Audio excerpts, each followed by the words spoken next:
첫 번째 코너 돈이 되는 이슈 오늘 이 시간 신일섭 소장 함께합니다. 어서 오세요. 네, 안녕하세요. 네. 어젯밤에 PC 가격 지표, 물가 지표가 발표가 됐습니다. 네. 사실 시장이 예상한 대로 그대로 부합이 됐기 때문에 시장에서는 올라도 별 반응이 없었어요. 네, 저희 저번에 잭슨홀 그 미팅에 대해서 네. 전망하고 이랬잖아요. 그래서 극단적인 얘기가 없으면은 큰 충격은 없다고 얘기했는데 극단적으로 얘기를 안 했잖아요. 파월이 그냥 하던 그 예상된 대로 얘기를 해버려가지고 그렇죠. 큰 영향이 없었고 오히려 지금 그 사이에 상승해서 꽤 많이 올랐더라고요. 나스닥도 그렇고. 근데 지금 또 그러니까 그거죠. 이제 차례대로 말해보면 일단 차례대로는 아니고 일단 경중으로 말해보면 일단 파월이 2%라는 물가의 목표를 설정해 놓고 그 방향으로 가기 위해서 이제 금리 인상을 하는데 처음에는 막 8%, 9%였잖아요. 코로나19 지나고 유동성을 쏟아 부으니까 순간적으로. 그래서 이제 물가가 폭등해서 그거를 잡으려고 금리를 굉장히 막 자이언트니 큰 것들이 막 등장했잖아요. 근데 조금씩 낮추는데 어쨌든 2%를 가기 위해서는 아직 남은 거예요. 근데 거기서 이제 계속 금리 인상을 더 하느냐 동결을 하느냐 여기서는 이제 그 지표들, 고용 지표들 보고 판단하고 있는 거잖아요, 지금. 예를 들어 실업률, 실업수당 청구 건수, 그리고 고용률, 그다음에 어제 나온 소비 지출. 이게 원래 그냥 평상시 상태라면은 우리가 그냥 상식적으로 생각하기에 좋은 게 좋은 거잖아요. 좋은 거라는 건 뭐죠? 일단 주위 사람들이 실업률이 높은 거 안 좋아하잖아요. 사람들이 실업률 높은 거 좋아하는 사람이 없잖아요. 그렇죠. 실업률이 떨어지는 게 좋고, 그럼 반대로 고용률은 올라가야 되고, 회사에 고용을 많이 돼서 일을 해야 되고, 그럼 이제 실업수당 청구 건수가 줄어들겠죠. 실업하는 사람들이 없으니까. 그러면 회사에서 돈을 차근차근 받고 있으니까 소비의 지출이 늘어나는 거고. 원래 이게 좋은 거잖아요. 근데 지금 이 파월의 입에서 뭔가 매파적인 발언이 나올까봐 두려워하고 있는 시장의 입장에서는 그걸 이제 반대로 지표가 나오기를 바라고 있는 거죠. 실업수당 청구 건수가 올라가고 실업률이 올라가고 고용률이 떨어지고 소비 지출이 줄고 이래야 파월이 좀 사람들이 힘들어하네. 금리를 조금 동결이라도 해볼까? 이걸 지금 시장에서는 그렇게 지금 받아들이고 있거든요. 네. 근데 소비 지출이 지금 좋게 나왔는데 그러면은 소비 지출이 이제 높게 나왔으면은 파월 입장에서는 뭐야 금리 올려도 소비 잘하고 있네. 금리 그냥 올려버리자. 이래 버릴 수 있는데 왜 시장은 올랐느냐? 그게 일시적이라는 해석이 지금 다 공감대를 얻었거든요. 네. 뭐에서 일시적이냐면은 지금 그 얘기 나오고 있도록 바비가 우리나라에서는 바비가 지금 흥행을 별로 못했거든요. 오펜하이머랑 바비가 붙었잖아요. 네. 근데 지금 미국에서 오펜하이머랑 바비가 대박이 터졌대요. 바비는 워너브라더스에서 배급한 것 중에 최고 기록을 세웠대. 역사상 최고 기록을. 네. 그리고 오펜하이머도 지금 우리나라에서도 3시간 상영 시간인데 저는 못 보겠더라고요. 엉덩이에 종기 날까 봐. 저는 중간에 조금 잤습니다. 그렇죠. 그게 너무 다큐멘터리식이라서. 그래서 어쨌든 그게 대박이 나서 사람들이 일시적으로 바비랑 오펜하이머를 보려고 질렀다는 거죠. 근데 그 소비 지출에서 그 부분이 차지하는 게 적음에도 불구하고 압도적인 흥행 성적으로 영향을 미쳤기 때문에 이건 약간 블랙스완 같다는 거죠. 검은 백조가 태어날 확률이 거의 없잖아요. 네. 그래서 사람들은 소비 지출이 좋게 나왔지만 이건 일시적이라는 거를 파월도 알 것이다. 영화가 계속해서 오펜하이머, 바비 같은 게 빵빵빵 터질 수 없다. 다음 분기에도. 그러니까 다음 분기에는 줄 것이다. 그래서 파월도 그거를 인지를 했기 때문에 소비가 좀 어렵네. 그냥 단기적으로 영화표 한번 질렀나 보다. 그래서 동결할지도 모른다 이거 보고. 네. 그래서 시장이 오히려 안심을 하면서 그렇죠? 반도체 주며 IT 빅앱 IT 주며 이런 거 다 반등해가지고 주가가 좋았어요. 그러니까 지금은 시장이 상식적으로 생각하는 거랑 반대예요. 파월의 입장에서 생각해야 돼요. 파월의 입장에서 어떻게 하면 사람들이 이제 힘들어하면은 조금 동결을 할까? 이러면 시장이 오히려 좋아요. 지금 시점에서는 그러면은 일단 우리 소장님께서 9월에도 금리 동결할 걸로 중론이 지금 펼쳐지고 있는데. 그러니까 아무리 해도 동결이죠. 인하로는 아니죠, 이거는. 인하는 어떻게? 인하는 아니죠. 아예 그 마이너리티 리포트에 있다고 했잖아요. 그 연방은행 총재 중에 몇 분이 주장하는 사람이 있어요. 그래요? 근데 어차피 그게 마이너리티 리포트이기 때문에 최종 그 의결에는 그게 받아들여질 가능성이 없어요. 그러니까 아무리 물러서 봐야 동결이고, 그렇죠? 인상 아니면 동결이죠. 너무 3분의 1할 그건가? 네. 어쨌든 인상해봐야 베이비 스텝이고, 아니면 동결. 그래서 시장의 충격이 이제 좀 제 생각에는 이게 지난 게 아닌가, 그렇죠? 금리를 여기서 뭐 조금 인상하나 동결하나 큰 어떤 상황이 있을까? 저는 이거보다는 지금 그 거래 대금이 가장 큰 게 테슬라랑 엔비디아더라고요. 항상 거래 대금이란 게 시가총액 곱하기 거래량이잖아요. 네. 결국 테슬라와 엔비디아의 주가가 혹은 실적이 훨씬 더 중요한 게 아닌가 이제는 이런 거시적인 상황은 조금 제 생각에는 지난 것 같습니다. 여기서 뭐 파월이 뭐 크게 뭐 어떤 변동이 있는 게 없잖아요. 네. 갑자기 자이언트 스텝을 내놓는다거나 그럼 이런- 시장이 이런- 너무 큰 충격이죠. 그렇죠. 근데 그럴 가능성이 우리가 좀 상정하기가 좀 확률이 굉장히 희박해 보입니다. 네. 자, 그렇다면 이러한 뭔가 미국 쪽에 있어서의 매크로 관련한 이슈 외에 우리가 이제 9월, 가을에 좀 눈여겨볼 만한 뭐 지표나 포인트들이 있다면 뭐가 있을까요?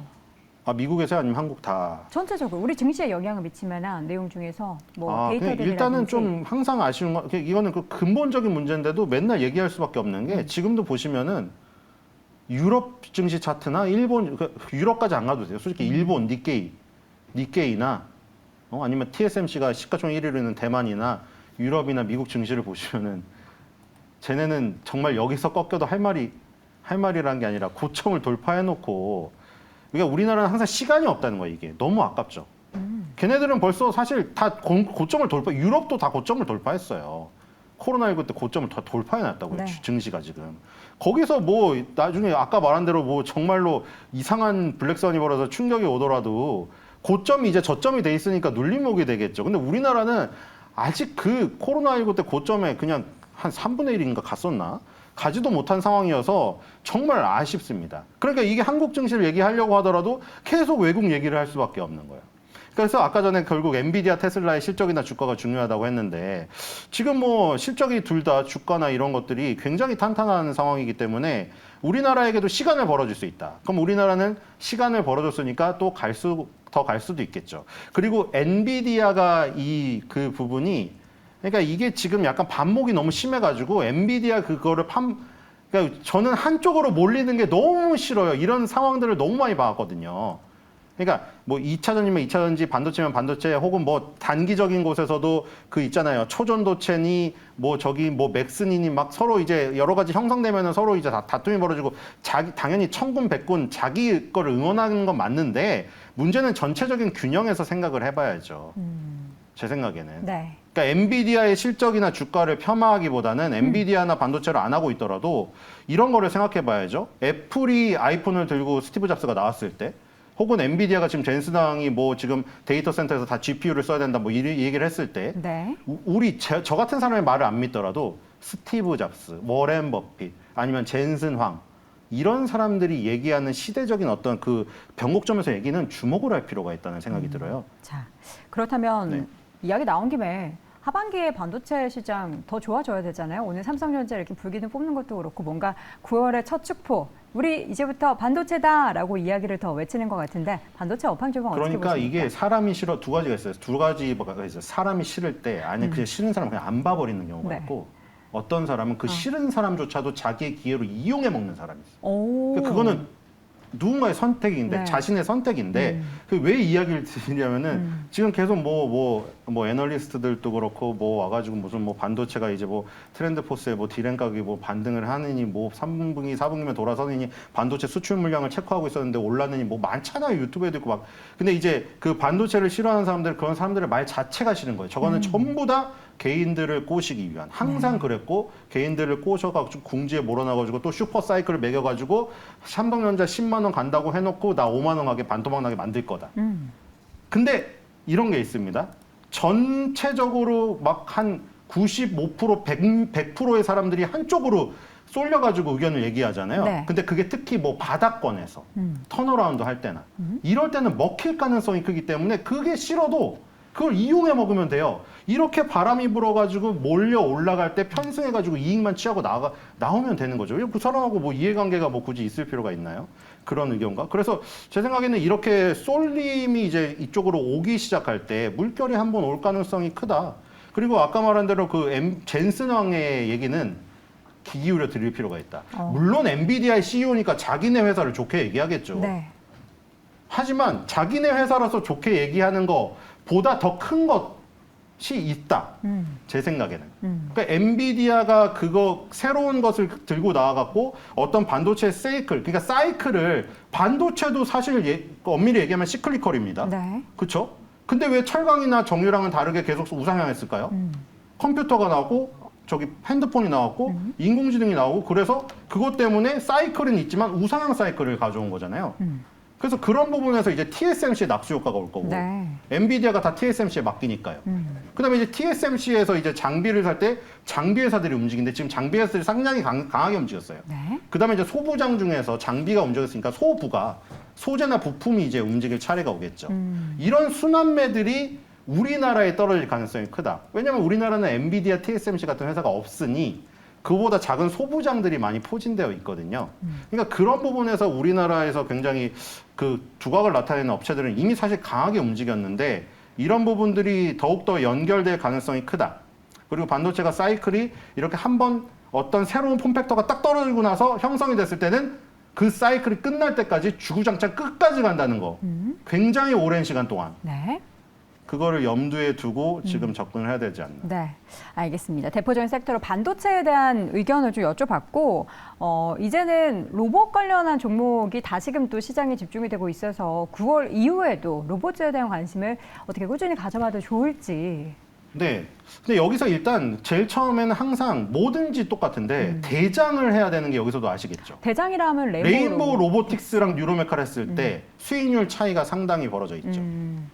그리고 지금 이게 긴 시간이 없어서 설명 못 하는데 이게 계속 순환매요. 자, 일단 레인보우 로보틱스랑 뉴로메카, 두산 로보틱스, 그리고 지금 유니버셜 로봇이라는 덴마크의 유니버셜 회사, 그 회사가 이제 미국의 테라다인 회사로 상장돼서 나스닥에 테라다인이 있어요. 근데 그거 빼고 1위, 3위, 4위가 두산 로보틱스, 레인보우 로보틱스, 뉴로메카예요. 네. 근데 얘네들은 F&B, 푸드 앤 베버리지.